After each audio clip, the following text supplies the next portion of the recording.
பரிசுத்த நாமத்திற்கு துதியும் கனமும் மகிமையும் உண்டாவதாக. மீண்டும் ஒரு முறை இந்த ஹோப் சேனல் வாயிலாக உங்களை சந்திப்பதில் நான் கிறிஸ்துவுக்குள்ளாக மிகுந்த மகிழ்ச்சி அடைகின்றேன்.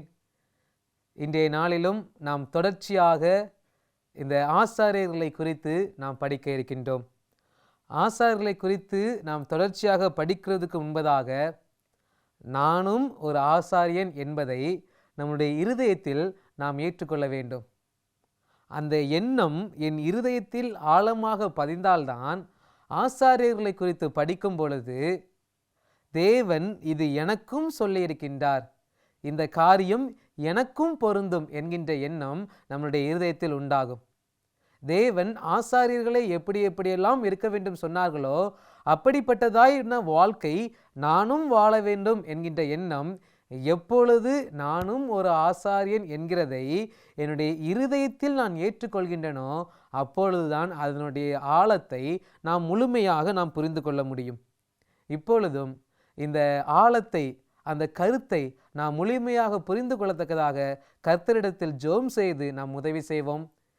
எங்களுக்கு எல்லாவற்றையும் போதித்து வழிநடத்துகின்ற அன்பின் தகப்பனே, இன்றைய நாளிலும் கர்த்தாவே, இதோ ஆதியாகமத்தில் ஆசாரியர்கள் என்கிற தலைப்பில் நாங்களும் ஒரு ஆசாரியர்கள் என்பதை இந்த வேதத்தில் இருந்து என் கருத்தை நீர் எங்கள் ஒவ்வொருவருக்கும் காண்பித்து கொடுக்கும்படியாக எங்களுக்காக பாடுபட்டு மரித்த கர்த்தராகிய இயேசு கிறிஸ்து நல்லாம் நான் ஜெபிக்கிறோம்.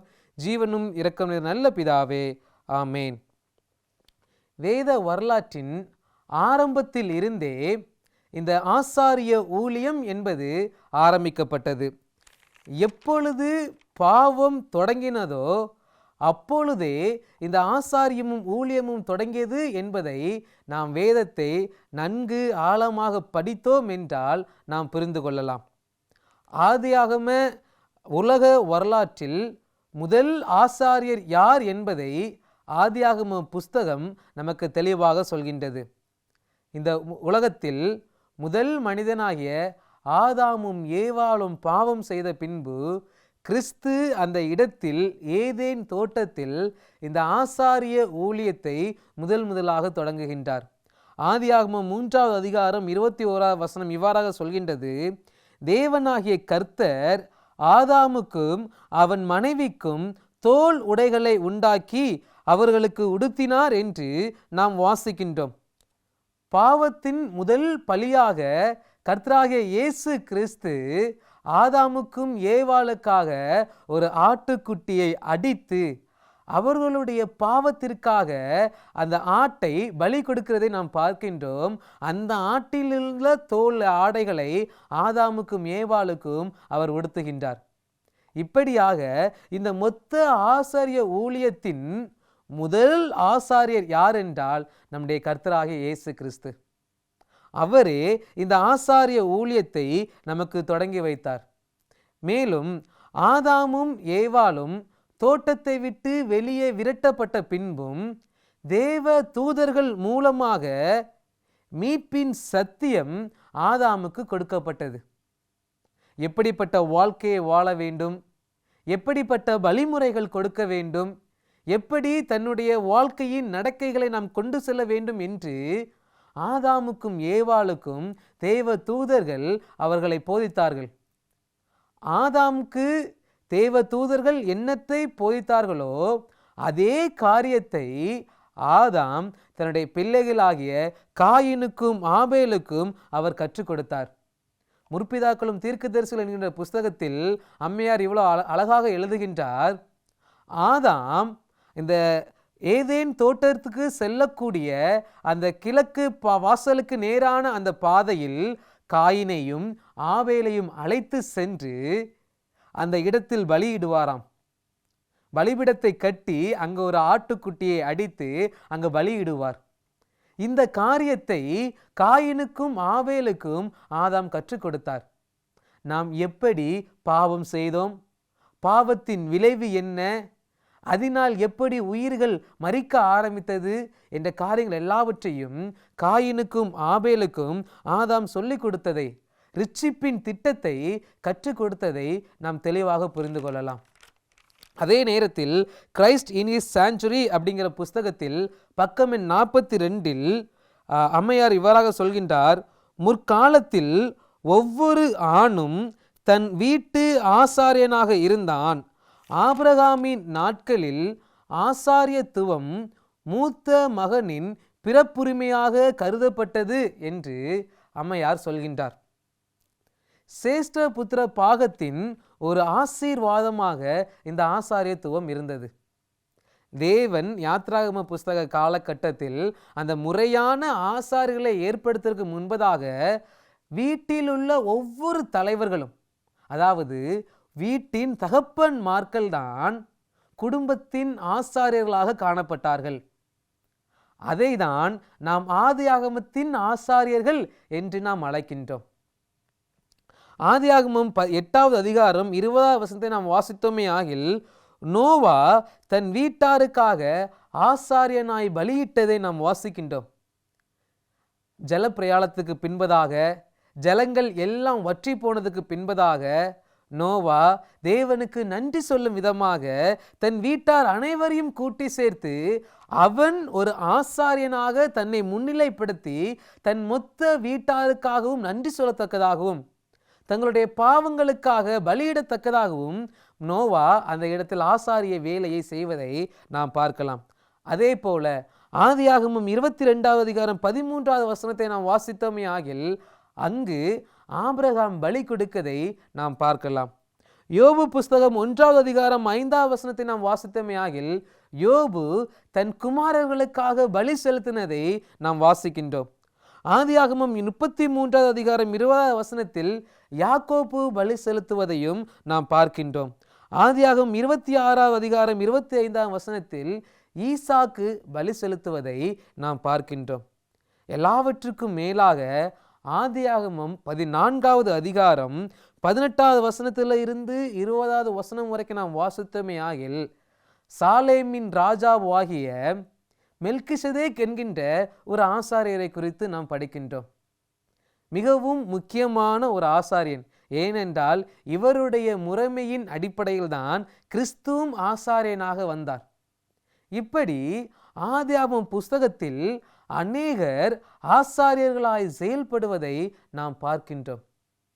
அதாவது இவர்கள் தங்களை ஆசாரிய ஊழியத்திற்கென்று தங்களை பிரித்து கொள்ளவில்லை, ஆனால் ஆசாரியன் செய்யக்கூடிய வேலைகள் இவர்கள் செய்தார்கள். ஆசாரியர்கள் தங்கள் குடும்பத்திற்காக பலியிட்டதையும் அவர்கள் விசாரித்ததையும் நாம் பார்க்கின்றோம். ஆசாரியர்கள் எப்படி தங்களுடைய குடும்பத்திற்காக பலியிட்டு ஜனங்களுக்கு போதனை செய்து அவர்களை விசாரிப்பார்களோ அதே போலதான் ஆபிரகாம், ஈசாக்கு, யாக்கோப்பு எல்லாரும் தங்கள் குடும்பங்களுக்காக பலியிட்டனர். குடும்பங்களுக்கு போதனை செய்தார்கள். நல்ல கற்பனையின் அடிப்படையில் நடக்க வைத்தார்கள். ஆசாரியர்கள் செய்யக்கூடிய அதே வேலையை குடும்பத்தின் தலைவர்கள் ஆகிய தகப்பன்மார்களும் செய்ததை நாம் ஆதியாகமம் புஸ்தகத்தில் தெளிவாக வாசிக்கலாம். மேலும் அதனை தொடர்ந்து குடும்பத்தின் தலைவர்கள், குல தலைவர்கள் என்ற தகுதியில் முற்பிதாக்கள் இந்த ஆசாரிய வேலையை எடுத்து செய்ததை நாம் பார்க்கலாம். இதுபோல இன்று தேவன் நம் ஒவ்வொருவரையும் ஆதியாகமத்தின் குடும்ப ஆசாரியராக நம்மை அழைத்துள்ளார். வெளிப்படுத்தல் 1வது அதிகாரம் 6வது வசனம் இவ்வாறாக சொல்கின்றது, தம்முடைய பிதாவாகிய தேவனுக்கு முன்பாக நம்மை ராஜாக்களும் ஆசாரியர்களும் ஆக்கின அவருக்கு மகிமையும் வல்லமையும் என்றென்றைக்கும் உண்டாயிருப்பதாக என்று வசனம் சொல்கின்றது. கர்த்தராகிய இயேசு கிறிஸ்து நம் ஒவ்வொருவரையும் பிதாவாகிய தேவனுக்கு முன்பதாக ஆசாரியராய் நிற்க வைத்துள்ளார். அதாவது நமது குடும்பத்தின், நம்முடைய திருச்சபையின் ஆசாரியராக நம் ஒவ்வொருவரையும் மாற்றியுள்ளார். சற்று நாம் சிந்தித்து பார்ப்போம். தேவன் எனக்கு கொடுத்துள்ள இந்த ஆசாரிய ஊழியத்தை நான் சரியாக செய்கின்றனா? ஒரு தகப்பனுடைய கடமையை நாம் சரியாக செய்கின்றோமா?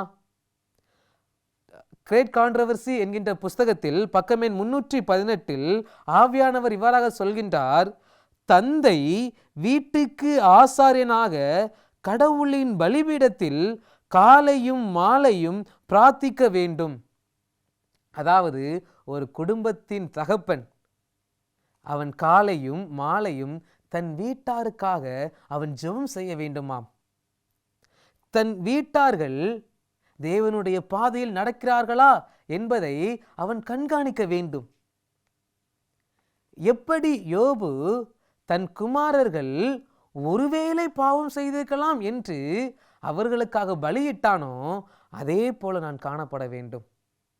இன்றைய நாட்களிலும் தகப்பன்மார்கள் ஒவ்வொருவரும் நாம் எப்படிப்பட்ட மனநிலைமையோடு காணப்பட வேண்டும் என்றால், தேவனுடைய கோபம் எந்த ஒரு சூழ்நிலையிலையும் என் குடும்பத்தின் பாவத்து நிமித்தமாக எங்கள் குடும்பத்தின் மீது வந்துவிடக்கூடாது என்பதை கருத்தில் கொண்டு குடும்பத்தை நன்மையின் பாதையில் வழிநடத்துவர்களாக நாம் காணப்பட வேண்டும்.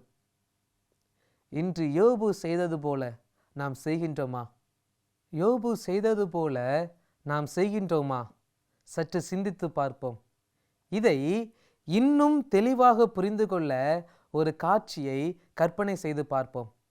ஒருவேளை என்னுடைய மகன் ஒரு மிகப்பெரிய தவறு செய்து சிறைச்சாலையில் கைதியாக அனுமதிக்கப்பட்டிருப்பானே ஆகில் அவனை வெளியே கொண்டு வர நான் எவ்வளவு பிரயாசங்களை எடுப்பேன், எவ்வளவு முயற்சிகளை நான் செய்வேன். நம்முடைய சக்திக்கு மிஞ்சியும் நாம் பிரயாசப்படுவோம் அல்லவா? அதே போலதான் இன்று குடும்பத்தின் தலைவர்கள் ஒவ்வொருவரும் பாவம் என்கின்ற சிறைச்சாலையில் மாட்டி இருக்கின்ற நம்முடைய குடும்பத்தை வெளியே கொண்டு வருவதற்காக நாம் முயற்சிகளை ஏறெடுக்க வேண்டும். நம்முடைய பிள்ளைகளின் தேவைகளுக்காக, அவர்களுடைய படிப்பிற்காக, அவர்களுடைய திருமணத்திற்காக, அவர்களுடைய வேலைகளுக்காக நாம் கண்ணீரோடு ஜெபம் செய்கின்றோம் அல்லவா?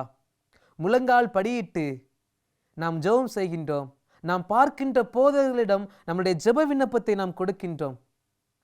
எப்படி அந்த உலக தேவைகளுக்காக, நம்முடைய பிள்ளைகளுக்காக நாம் கண்ணீரோடு ஜெபம் செய்கின்றோமோ அதே போல நம் பிள்ளைகளுடைய ஆவிக்குரிய மாற்றத்திற்காக நாம் கண்ணீரோடு ஜெபம் செய்ய வேண்டும். சற்று நாம் சிந்தித்து பார்ப்போமே. என்று கடைசியாக நம் பிள்ளையினுடைய ஆவிக்குரிய குறைக்காக கண்ணீரோடு ஜெபம் செய்தோம். ஒருவேளை என்னுடைய மகனிடத்தில் கோபம் என்கின்ற குறை இருந்துக்குமாயின் அந்த குறை நீங்கும்படி கடைசியாக எப்பொழுது நாம் கண்ணீரோடு ஜெபம் செய்தோம்?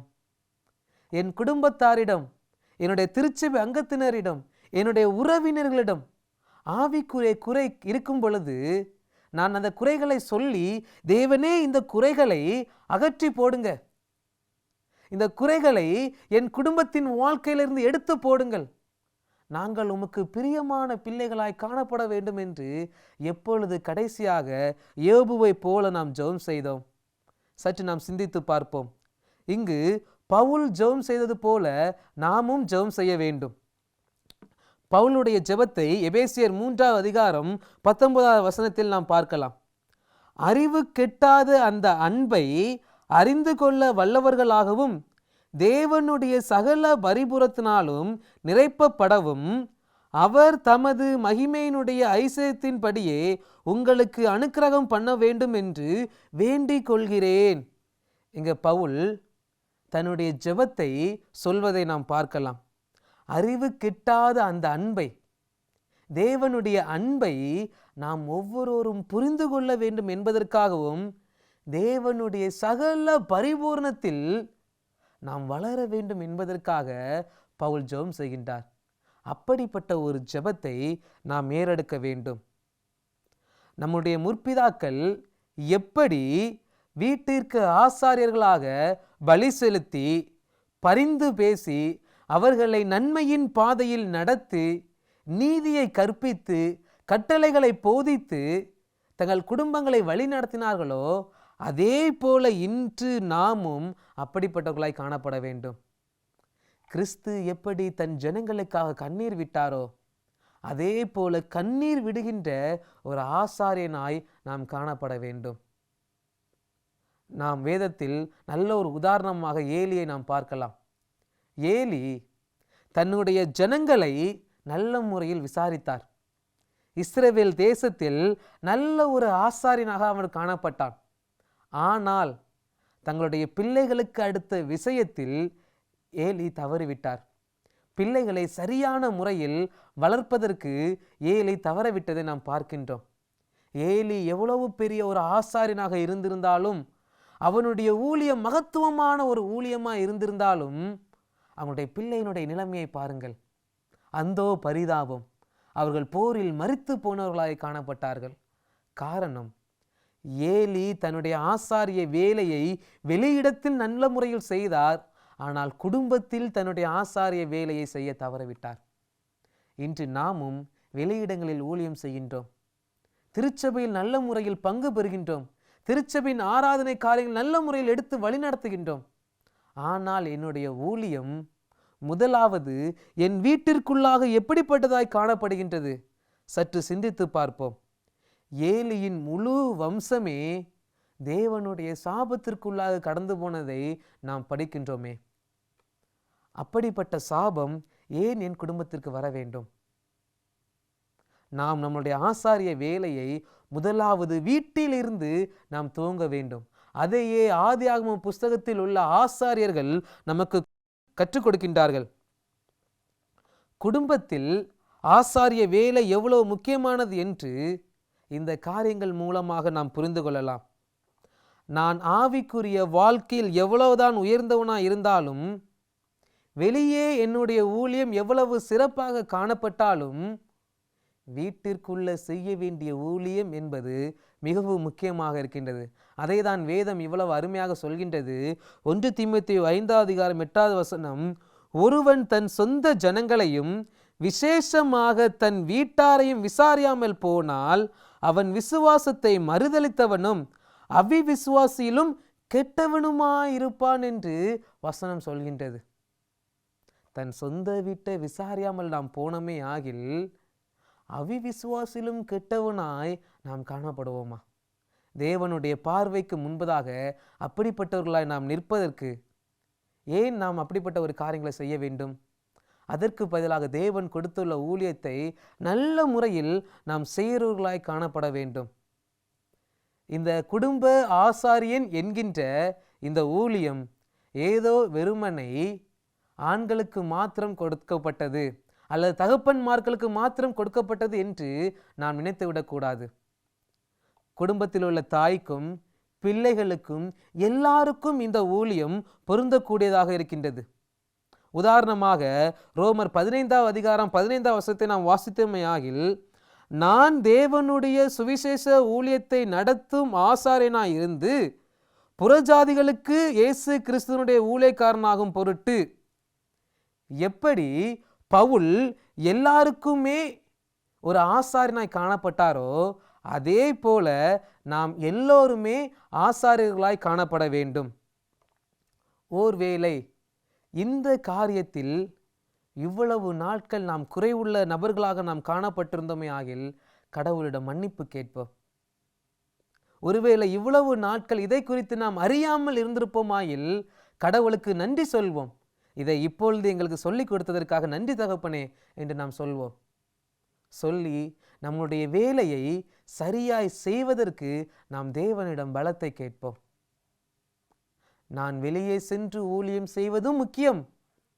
அதே நேரத்தில் குடும்பத்தை விசாரிப்பது அதைவிட மிக மிக முக்கியமான ஒரு காரியமாக இருக்கின்றது.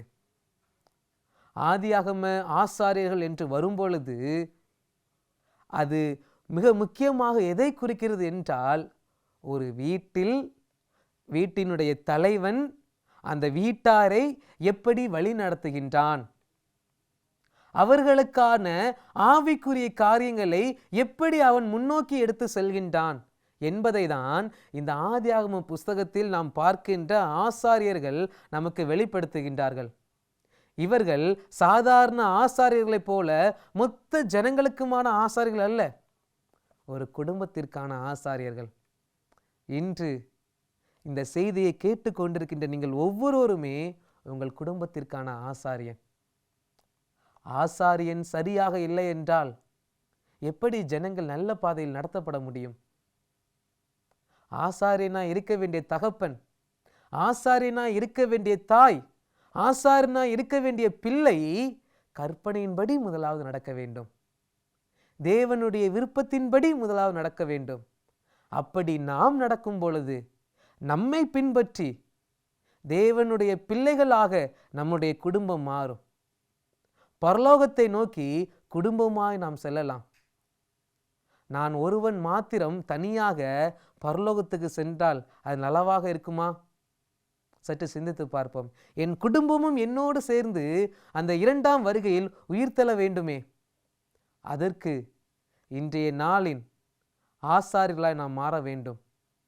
தேவன் ஆதியாகம புஸ்தகத்தில் எப்படி வீட்டின் தலைவர்களை ஆசாரியர்களாக மாற்றினார்களோ, அதே போல இந்த கடைசி நாட்களில் இந்த மீதமான திருச்சபையில் உள்ள குடும்பத்தின் ஆசாரியர்களாக ஒவ்வொரு விசுவாசியும் எழும்ப வேண்டும்.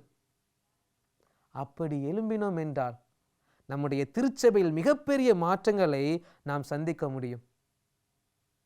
கடவுளிடம் கேட்போம், கடவுளே, ஆசாரியனா இருக்க வேண்டிய நானே அநேக நேரங்களில் பலவீன பாண்டமாய் பாவத்திற்குள்ளாக விழுந்து விடுகின்றேன். என்னுடைய விழுகை நிமித்தமாக என்னுடைய குடும்பமும் விழுந்து விடுகின்றது. இனிமேல் அப்படிப்பட்ட ஒரு சூழ்நிலை காணப்படாமல் இருப்பதற்கு பிரதான ஆசாரியராகிய நீர் எங்களுக்கு உதவி செய்யும். அப்படி நாம் கேட்டோமே ஆகில் நம்முடைய ஜெபம் அப்படிப்பட்ட ஜெபமாய் இருக்குமாயின் நிச்சயமாய் தேவன் நம் ஒவ்வொருவருக்கும் உதவி செய்வார். ஜெபம் செய்வோமா? எங்களை ஆவிக்குரிய பாதையில் வழிநடத்தக்கூடிய எங்கள் பிரதான ஆசாரியரே, இன்றைய நாளிலும் இதோ இந்த ஆசாரியத்துவம் என்பது வெறுமனே லேவியின் புத்திரர்களுக்கும் ஆரோனின் புத்திரர்களுக்கும் மாத்திரம் உடையது அல்ல, குடும்பத்தின் ஒவ்வொரு தலைவர்களுக்கும் உரியது என்று நாங்கள் பார்த்தோம் தகப்பா. நாங்கள் படித்தது போல இன்றைய நாட்களிலும் நாங்கள் ஒவ்வொருவரும் எங்களுடைய குடும்பத்தின் ஆசாரியர்களாய் காணப்படுவதற்கு கர்த்தர் நீர் உதவி செய்யும்படியாய் நாங்கள் ஜெபிக்கின்றோம். எங்களிடம் கொடுக்கப்பட்டுள்ள வேலையை நாங்கள் நல்ல முறையில் முடித்து உண்மையுள்ள ஊழியக்காரனாய் உமக்கு காணப்படுவதற்கு தேவன் உதவி செய்யும்படியாய் எங்களுக்காக பாடுபட்டு மரித்த கர்த்தராகிய இயேசு கிறிஸ்து நல்லாமத்தினால் ஜெபிக்கிறோம். ஜீவனும் இரக்கம் நிறைந்த நல்ல பிதாவே, ஆமேன். தொடர்ச்சியாக இதை குறித்து படிக்க எங்களோடு இணைந்து கொள்ளுங்கள். தேவன் தாமே உங்கள் ஒவ்வொருவரையும் ஆசீர்வதிப்பாராக. ஆமேன்.